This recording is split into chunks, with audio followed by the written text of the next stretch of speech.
On TikTok, I saw a few months ago a trend pointing out the most toxic character in Indian movies. So you have the regular one like Rahul in Kuch Kuch Hota Hai, Rajesh from Minale, or Madhi in the Hindi version of Minale, which is Reena Hai Tere Dil Mein, Shiva from Remo, and then I also heard the name of Surinder from Rabne Na Badadi. Oh, okay, let's start again but slowly. Rabne Banadi Jodi. So I saw his name pop up. I agree with the other characters, except maybe for Rahul, because I think that is just a shallow man who just falls for the look. And if I want to be completely honest, I think that everyone is messed up in this movie. Except for this guy. This one is decent. Man, don't you worry, darling. We can always ask to Seema Auntie to find you a good girl. You seem like the kind of guy who can afford this matchmaker. And Seema Auntie is supposed to be Mumbai's top matchmaker.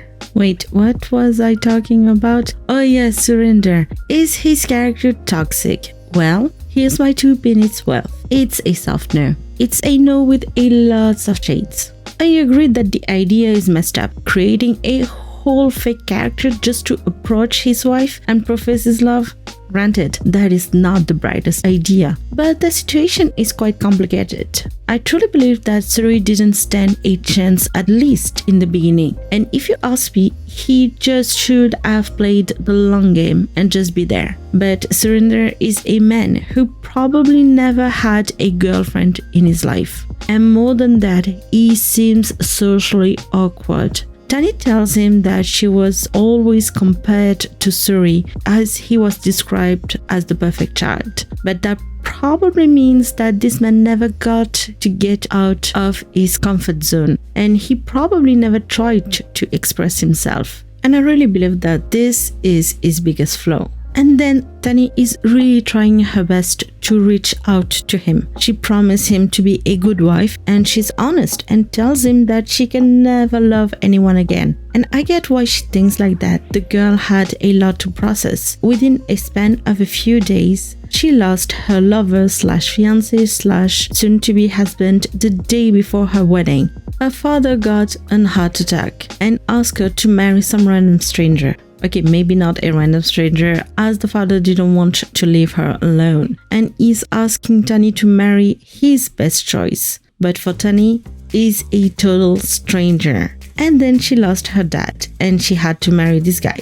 Wow, that is a lot. Tani, darling, you are very strong. I would definitely lose my mind over this course of event. And I really love that about Tani. She tries to move on the best she can. She put a happy face when Suri's colleague crashed their home, and she's doing her part as a wife. But the girl's heart is broken into 1,000 pieces. And I found this part so sad and so heartbreaking, because grieving is really a hard time for anyone who had to face it. And it's hard to even think that the days will get better. And Tani is really there at this point where she just tried to live day to day. And the dance competition is finally what gave her a new interest in her life. And I think that she probably would have gotten better from this point even without the intervention of Suri / Raj.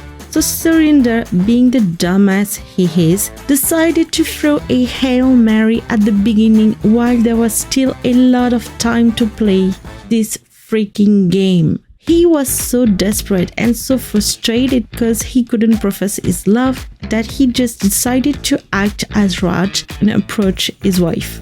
And as they got closer, Surinder doesn't realize that Tani fell for who he is and not what he looks like. Tani sees his good side when he suggests to change the dance partner, when he professes love without expecting anything in return. Basically, when Surinder is honest with his feeling and with her. But when he's Surinder, he doesn't try. And when he tries, he goes to the extreme, but he never communicates with her. And I felt that they don't have many real interaction.